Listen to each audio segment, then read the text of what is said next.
अध्यक्ष महोदय, मैं धन्यवाद देता हूं आपका कि आपने बहुत महत्वपूर्ण घटना पे मुझे बोलने का अवसर दिया है।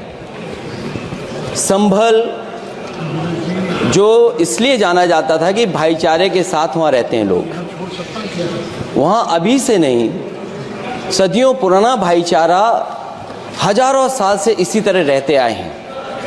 लेकिन अचानक ये जो घटना हुई है, ये सोची समझी रणनीति के तहत वेल प्लान्ड हुआ है और वहाँ के भाईचारे को गोली मारने का काम हुआ है। जो घटना हुई है वो सोची समझी साजिश है।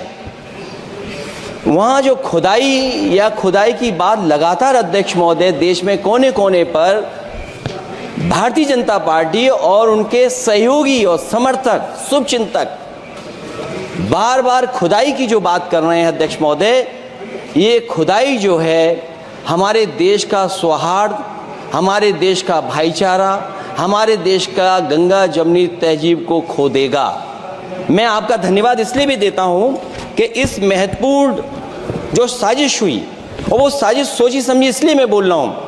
उत्तर प्रदेश का चुनाव था, पहले 13 तारीख को चुनाव होना था और 13 तारीख के चुनाव को उन्होंने बढ़ा करके 20 तारीख कर दिया।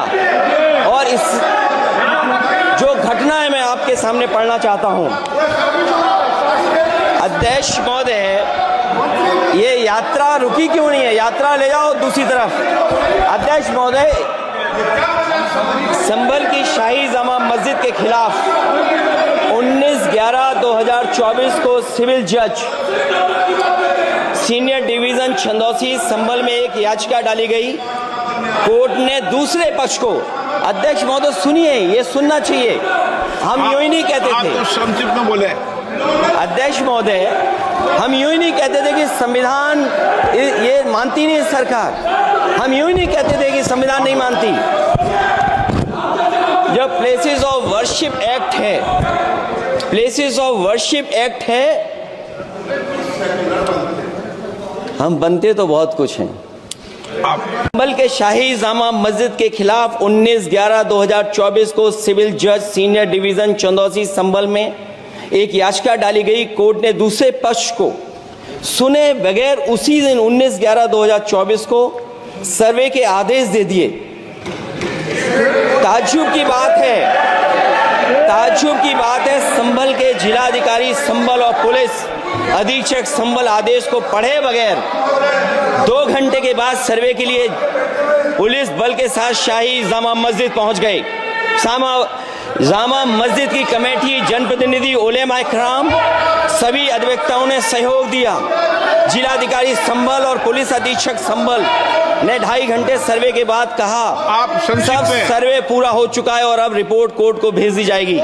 लेकिन दिनांक 22/11/2024 फ्राइडे को जुमे की नमाज के लिए लोग नमाज अदा करने के लिए जामा मस्जिद पहुंचे, लेकिन पुलिस प्रशासन ने बैरिकेड लगा दिया ताकि लोग नमाज न पढ़ सकें। उसके बाद भी लोगों ने संयम बरतते हुए नमाज अदा की और किसी प्रकार का विरोध प्रदर्शन नहीं किया।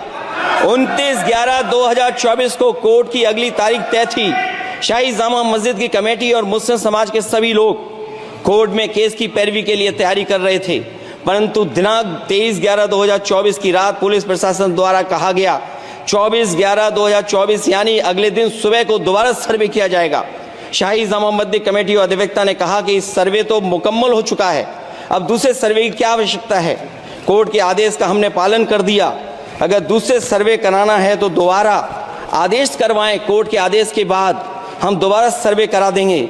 लेकिन जिलाधिकारी संभल और पुलिस अधीक्षक संभल ने कोई सुनवाई नहीं की और तानाशाही दिखाते हुए सुबह के वक्त से पहले शाही जामा मस्जिद आ गए।